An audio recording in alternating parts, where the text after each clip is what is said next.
So if we think about the chronology of timing, in the events of the life of Jesus, sometimes if we're just reading through one gospel, we may not get the whole picture of that. But where would you think we are right now in the chronology of the life of Jesus? Where about? Yeah, maybe like starting the second year of his ministry. Okay, and so, what would be the marker placed in time that would help us to determine that? And actually, we won't find it in Luke. The Passover. And so in John's account, kind of going through the life of Jesus, it's about this period of time that the second Passover takes place in the ministry of Jesus. There's actually 4 in the life of Jesus. If you count the first one where it was right after, I guess, he started his preaching ministry. And so we know that Jesus is a little bit over a year now into his preaching.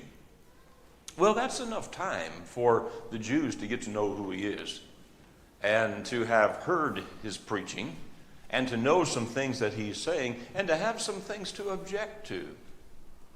Because now here we are at a point in time where, as we see in Luke chapter 6, seemingly, the Jewish leaders are just watching and waiting for Jesus to do something or to say something where they can say, "Oh, we got you now. You have sinned, you have blasphemed," or whatever charge they're going to make. And so I guess what I'm saying is they're at a point now where they're just primed and ready. They're just trying to find something. I'm not exactly sure. I have to think about it. This just came to my mind. That's always a bad thing when I talk about something that just comes to my mind. But I'm not sure exactly what really put him on their radar. There's probably several things. But again, in John's account, there was an event that took place in Jerusalem, a miracle that took place there on the Sabbath day. Do you remember what that was? The lame man at the pool of Bethesda. It was on the Sabbath day. And that was the objection, that he had healed a man on the Sabbath day. And so Jesus had dealt with that. At that time, the Jews charged him with breaking the Sabbath, but Jesus was trying to make a greater point by actually healing on the Sabbath. Jesus proclaimed, at that time, he proclaimed his authority over the Sabbath. So he was at that time, maybe in a somewhat veiled way, was saying that he had the right and authority to do that because authority for what he was doing came from God. And so it seems like from that point in time, for sure, that the Jewish leaders were watching every move of Jesus. And so now when we come to this point in time in our text today, in Luke chapter 6, the Sabbath traditions of the Pharisees again come up, and Jesus is challenged on the things that he does on the Sabbath day. And so we're looking at the text, and again, we can't read all of chapter 6, but I do want to read some verses at the early part of this chapter. It'll kind of set the tone of where we go through the rest of the chapter. Luke chapter 6. "And it happened on the second Sabbath after the first that he went through the grain fields, and his disciples plucked the heads of grain and ate them, rubbing them in their hands. And some of the Pharisees said to them, 'Why are you doing what is not lawful to do on the Sabbath?' And Jesus answered them and said, 'Have you not even read this, that David did what David did when he was hungry, he and those who were with him? And how he went into the house of God, took and ate the showbread, and also gave some to those who were with him, which is not lawful, but for the priest only to eat?' And he said to them, 'The Son of Man is also Lord of the Sabbath.'" Okay, there's several things here that kind of stand out in this text. And so, what caught the eye of the Pharisees? What happened? What were they doing? Picking grain. And rubbing. What does it mean, rubbing the grain? What do you rub grain for? What? That's all I hear. What were they doing? Rubbing the grain. Yeah, they're rubbing that chaff off of there, leaving the grain in their hand, and they're just eating little pieces of grain, a little bit of nourishment there, by doing that. And so what was the charge of the Pharisees? Why was that a problem? Sabbath day. They're saying, well, you're working on the Sabbath day. Well, no, actually, they're eating on the Sabbath day. They weren't harvesting. They weren't taking a sickle to the field and harvesting the field. And so, but in what way were the Pharisees making some charge here? What had become their tradition? The tradition had become more than what the law had said on that. And so why does Jesus bring up David? What's David have to do with this? Do you remember the story about David? Do you know what's he referring to? An Old Testament story. Someone tell me, what's he referring to? Eating the showbread. David and some of his men, they were running from Saul, and they'd been without food for days, and they were hungry, and they went into the temple or the tabernacle, and there was the showbread that was there that the priests ate, and they took that and they ate that. Well, really and truly, they weren't supposed to do that, but there was hunger. They did that. Why weren't the Pharisees complaining about David? Yeah, he wasn't king yet, but he became their king, and to them he was still their king. They highly revered him. And so nothing is said about what David did in a negative way. But his disciples are rubbing grain and eating a few pieces of grain, and they say, you're breaking the Sabbath. So the response of Jesus here, how would you explain more about the response of Jesus and what he says? Well, what's the point that he's trying to make here? It's about authority. That Jesus is establishing himself again as authority. What did he say? And in what way did he establish authority? What did he say? Look at the text. Lord over the Sabbath. So, think about those words going into the ears of those Pharisees. He's saying he is Lord of the Sabbath. What do they hear him saying? He's equal with God. That he's equal with God. Because he is. He has that authority. He established what the Sabbath should be. And so, it's an interesting story, as so many of the conversations between Jesus and the Jewish leaders, where they have made law where perhaps God has not, or they have stretched law in ways that God has not. And it just makes for a very interesting paradox here. And so this kind of sets the tone for some other things that happen throughout the rest of the chapter. And I guess, too, I just want to say that the confrontation between Jesus and the Pharisees is increasing. There's more tension there. So when Jesus said that he is the Son of Man, is also the Lord of Sabbath, it was very directly making a point that he has authority. And they didn't like that at all. So Jesus was teaching again in the synagogue. We see as we get into the next part of the chapter, we talked a little bit about the synagogues last week. And there was a man that appeared there with a withered hand.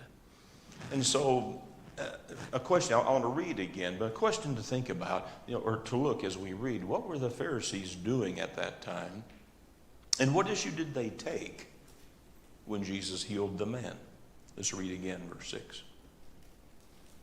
And it happened on another Sabbath also, that he entered the synagogue and taught, and a man was there whose right hand was withered. And the scribes and Pharisees watched him closely, whether he would heal on the Sabbath, that they might find an accusation against him. But he knew their thoughts. And he said to the man who had the withered hand, Rise up, and stand in the midst. And he arose and stood. Then Jesus said to them, I will ask you one thing. Is it lawful on the Sabbath to do good or to do evil, to save life or to destroy? And looking around at them all, he said to the man, stretch out your hand. And he did so, and his hand was restored as whole as the other. And they were filled with rage and discussed with one another what they might do to Jesus. So we get the picture of this in our mind as this story here is unfolding. You know, Jesus is not looking for a confrontation, but here these Pharisees certainly are. They have come for what purpose? To find fault. I mean, that's why they were there. They're just waiting. They're trying to find a reason that they can charge him. Jesus knows that, it says. He knows that. And so there's a situation here, an opportunity that he's going to use for teaching. And again, number one, the purpose of miracles was what? What have we said before? To confirm the word. To confirm the word. He's going to teach them. The miracle helps to confirm who he is. That the words that he is saying are true and that they are right. And so the Pharisees are watching him closely at this time. You know, at this point, the Pharisees were no longer responding to his teaching or the miracles. You know, think about this. The disciples, many of the disciples are following Jesus because of his teaching and the confirmation of the teaching, which the miracles which demonstrated that he was sent by God and that he was God. Many of his disciples, they got that. And to me, it's like the Pharisees, I mean, an incredible event takes place. A man with a withered hand is made whole. And it's like that completely escapes them. It's like they don't even see that. But they have a charge they're going to make against him. I mean, it's like, can we become so blind to truth that it slaps us in the face and we still can't see it? Isn't that what's happening with the Pharisees? It should be so evident to them. Yes. I was wondering, I'm not that well read on the proper synagogue protocol, but how does he just get up and start teaching? Is he asked to come? Is he just walking up?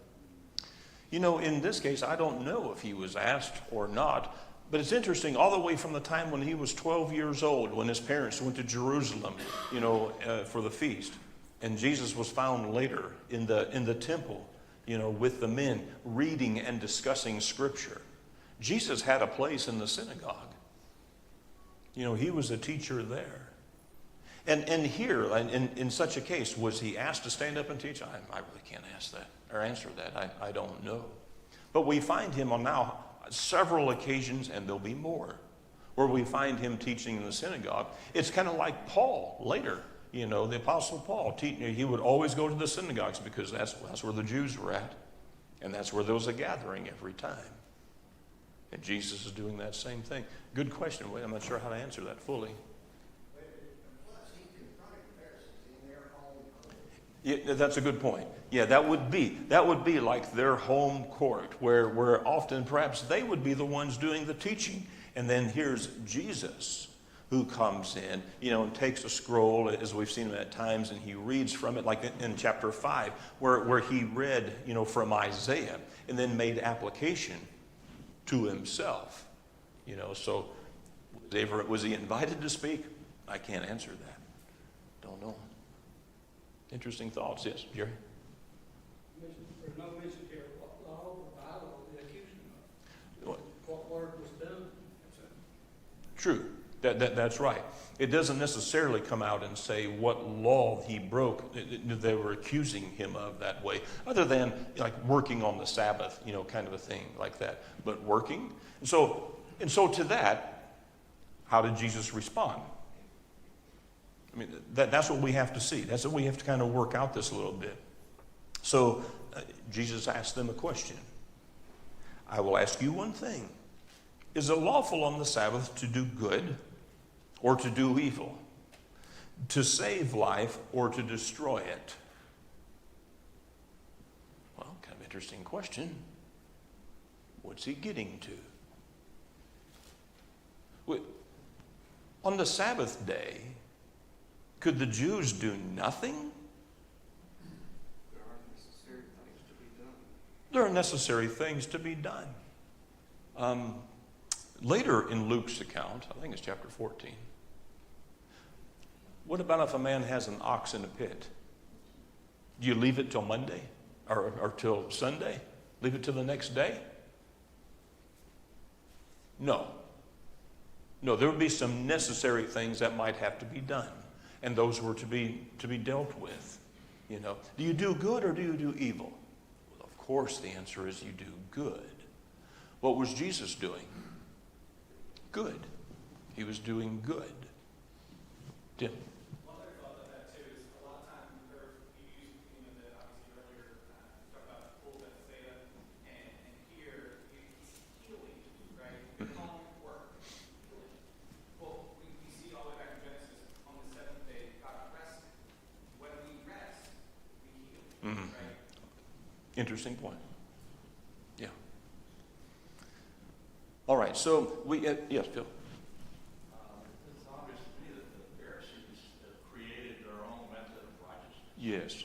And they weren't concerned about what you do on the outside and what you do on the inside. And so we're seeing this already with the Pharisees and some of the Jewish leaders, which I think becomes even more prevalent, as the storyline goes on, because they step out a little bit farther. They are so desperate to try to find something to charge Jesus with that they become even more unreasonable as time goes on. And so again, we've read through the first 11 verses here, just trying to put some things in perspective, and it helps us to maybe understand where the rest of this chapter goes. Maybe some things that kind of set the course for the events that closely follow here. So we look at verses 12 through 16, the calling of the 12. The first thing it talks about is Jesus going to the mountain to pray. My question to you is, what do you think about that? Comments. Why? To get away from the crowds. Maybe it's to get away from the crowds. What else? See, this is a significant event that's taking place, the choosing of the 12. Do you suppose that was that was part of his prayer all night? I suspect it would have been. I mean, this was a big thing, and so we see that prayer was important, and we see in the Gospels a number of times when Jesus goes off to a quiet place, which seemingly gets harder and harder for him to find, to pray to God. There was the need of that solitude. There was the need of that refreshing, from his Father. And he did this because that next day was going to be very important in the choosing of the 12. All who were called to be apostles were disciples. They were followers of Jesus, right? We, I hope, are disciples of Jesus today, his followers. But not all are called to be apostles. There's a difference, right? All of his followers are disciples, but he only called 12 to be his apostles. Now, I say 12. There's going to be Matthias that he chooses later to replace Judas. And then he's going to call Paul, as another apostle out of due season. But it's still Jesus who does the choosing of those who come at a later time. And so this is a significant marker of time, where Jesus is calling these apostles to walk, with him. Verses 17 through 18, many are healed. And then if we try to harmonize a little bit, Matthew, Mark, and Luke's account, it seems to be after healing the man with the withered hand is when Jesus withdrew to the mountain around the Sea of Galilee. And there were a large following, from Galilee, it says, from Palestine, from Tyre, from Sidon, from some cities along the coast that have now come and they're following Jesus. We don't know what size the crowd is, but it's a great multitude. That's all we know. So we're coming to this point in time of, we call the Sermon of the Mount. The Scripture never talks about the Sermon on the Mount. And that's kind of our designation to that, because it was a sermon that took place on the mountain. So that's just simply where that comes from. So where was that at? The Sermon on the Mount. Where was that at? So what we know is that Jesus is in Galilee. And he's been in these northern parts of Galilee up here. And if we were to try to, to nail down a peg on here's where the Sermon on the Mount took place, well, we can't do that. We don't know exactly where that was. We know the area that it was in. But it's kind of like saying, what was the mountain that Jesus went up on? And this is always an interesting thing to me, too. Now, we looked at this picture last week. This is if we were to be, let's back up here for a second. If we were standing up on a hill up here just north of the Sea of Galilee, looking back down at the Sea of Galilee, then this is what we would see. So when we think mountains, we think of driving up to Mount Mitchell, 6,600 feet, okay? And that's a good sized mountain, We're driving through the Smoky Mountains. We think of mountains. And, around the Sea of Galilee, you don't have that. We would just say, that's a pretty good sized hill over there. They call it a mountain. And so whatever the mountain was that Jesus went up to pray was just kind of on the north side here of the Sea of Galilee. And so then in the text, the next part of what takes place here, the next part of this unfolding story, and he came down with them. Came down from what? He had gone up on the mountain to pray. When he came down with them and stood on a level place with the crowd of his disciples and a great multitude, so he came down off of the higher hill.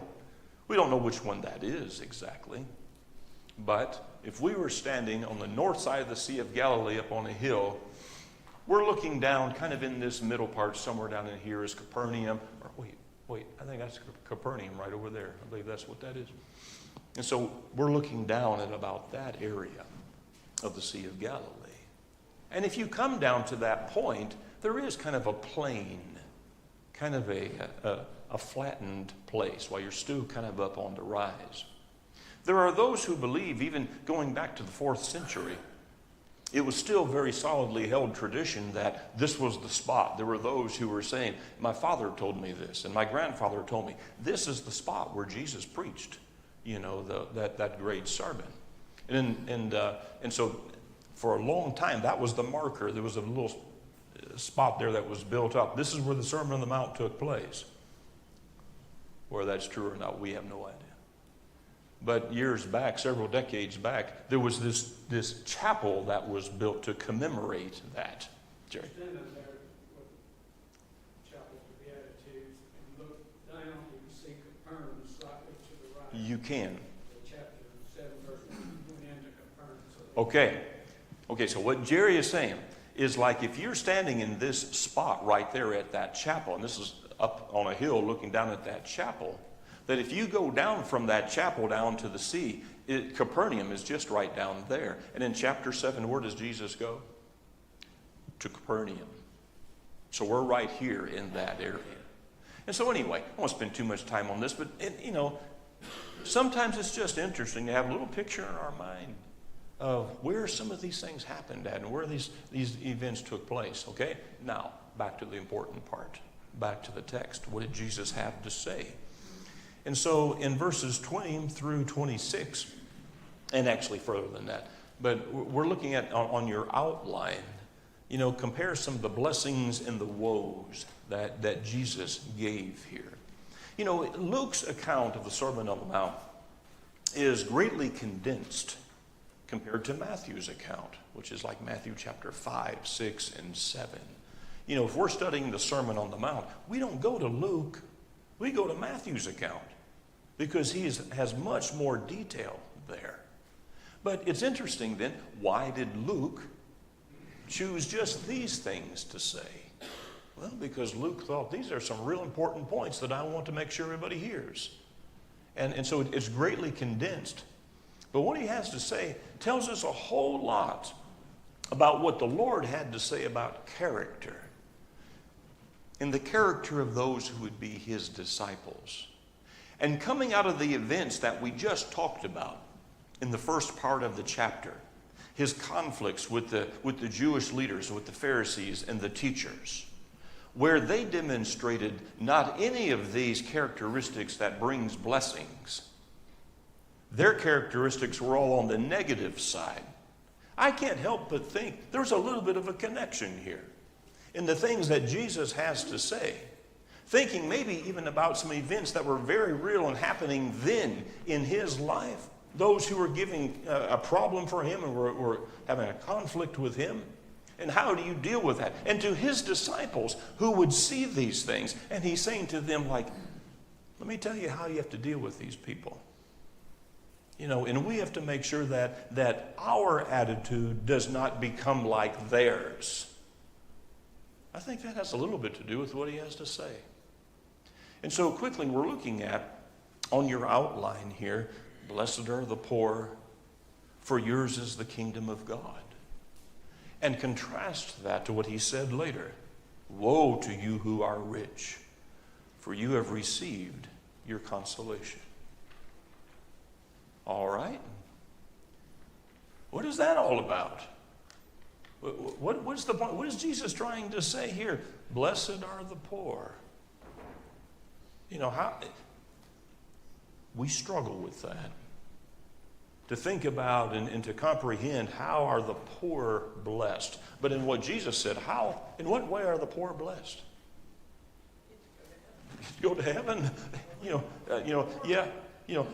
Yours is the kingdom of God. You know, and so while there is this great desire of so many to have wealth and to be rich, it may not be all it's cut out to be.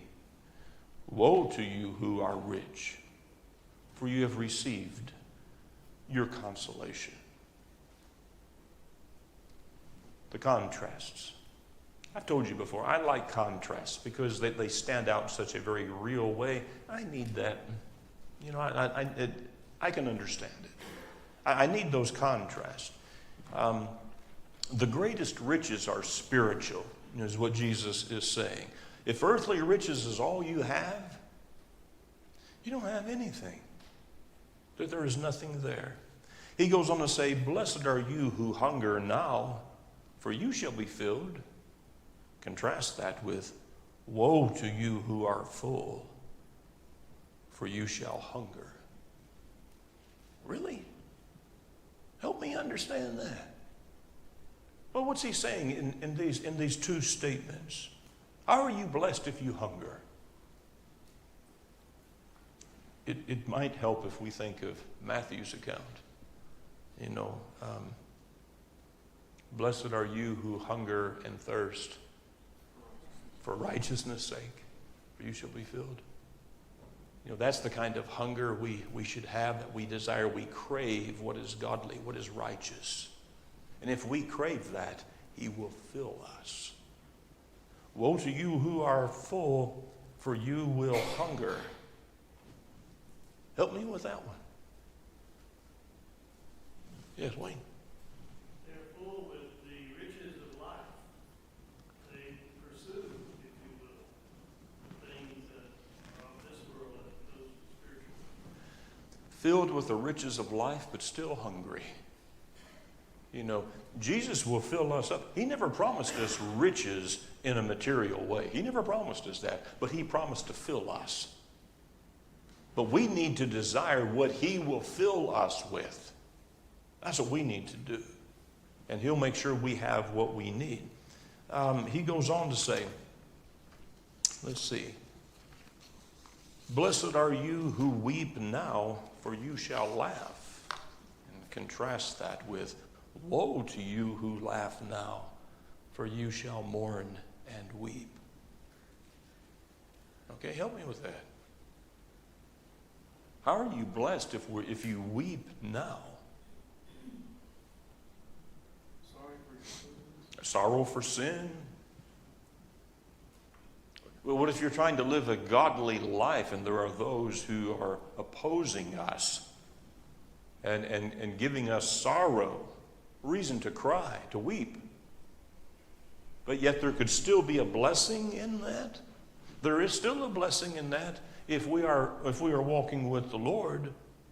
Woe to you who laugh. You know, some Some want nothing more in life than to find happiness. That is their satisfaction, to find happiness in life. But if the cost of that is rejecting God, there will come the day where all we can do is weep and mourn and have regret. He goes on to say, "Blessed are you when men hate you for the Son of Man's sake."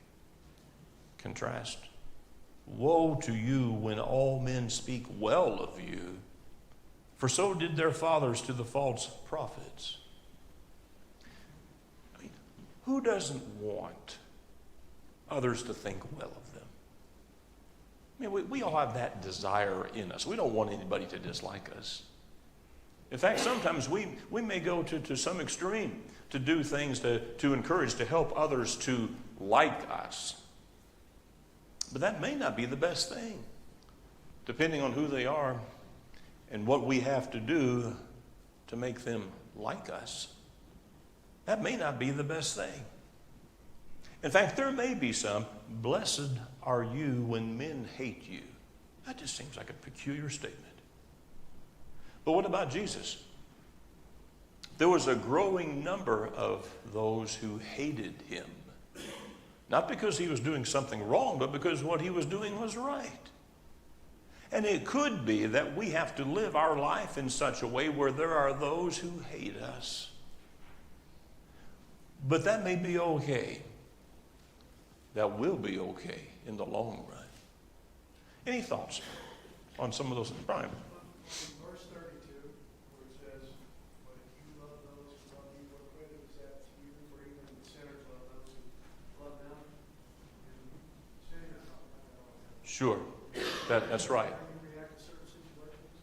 If you have people that hate you, how you treat them, or somebody that you come across where he doesn't. I think it's always a good question to ask ourselves: how should I react versus a sinner who's not a Christian? Am I reacting the same way they are? Okay, right. There will be those who don't like us, may even hate us. And so in the next verses here, good segue. In the next verses, love those who hate you. Why is Jesus why is he talking about this? I mean, why is he bringing this up? Real time, why is he bringing such things as this up? Because everybody loves Jesus. No.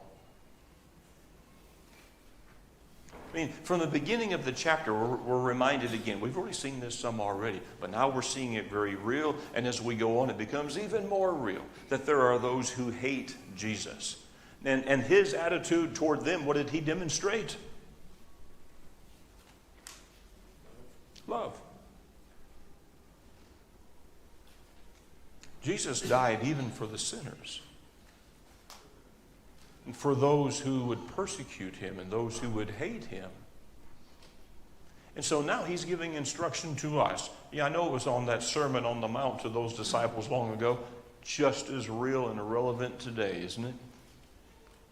When now he's telling us how we have to love those who hate us. And that's not easy to do. That we have to love our enemies. Verses 27 and 28 use these phrases: love, do good, bless, pray. Repeated things. Talking about those that hate us. Love, do good, bless, pray. Like, how hard is that? When we're getting ready to go to bed at night and we're thinking of some things to pray about, and somebody has sorely mistreated us during the day and maybe done some evil things to us, is that the first one that comes to our mind when we say, "Please bless"? That's what Jesus is saying. And if there was ever anyone in a position to have right of hating enemies, it would have been the Lord. But he didn't. And if he did not hate his enemies, we cannot. But instead, we love, do good, bless, and pray. In verse 37, judge not, and you shall not be judged. Condemn not, and you shall not be condemned. Forgive, and you will be forgiven. Sounds a lot like Matthew chapter 7, verse 1 beginning. The only verse in the Bible that some people know, though they don't know where it comes from, people can say, judge not and be not judged. I've come to a point sometimes where I say, where's that at? And they say, the Bible. Where in the Bible do you find that? Clueless. And what they are trying to say is that we have no right or reason to ever make a judgment. Is that what Jesus is saying? That's not what he's saying in the text at all. In fact, the text is talking about making judgment. But if we are making judgment, it has to be based on truth. And we better make sure that we are in a position of making righteous judgment, because he's dealing with hypocrisy as well. Don't you try to judge someone who has a speck in their eye when you have a mote in your own eye. You have a stick in your eye. You're not in a position to make a judgment. Kind of weeds some of us out there, doesn't it? We might not always be in a position to make judgment on someone. He's not saying don't judge. He's saying don't make unrighteous judgment. That's what he's talking about. So you see, chapter 6 in this bigger picture, there's a growing number of enemies of Jesus that are going to make things even more difficult as time moves forward. And he's teaching us how we have to deal with those who are enemies of the cross, that we still love them and we pray for them and we bless them, and even our enemies. And he's making that statement in a very real way, because he's living that in his life. And so must we. So glad you're here this morning. Chapter 7, the outline is out in the hallway. I hope you pick those up. I spent an unreasonable amount of time trying to work on those. You know, I'm slow at that, but it helps me to, that's how I study through a chapter. That's what I do. And so I'm hoping that helps you to read through and get some highlights out of the chapter. Chapter 7 is out there. Thank you so much for being here this morning.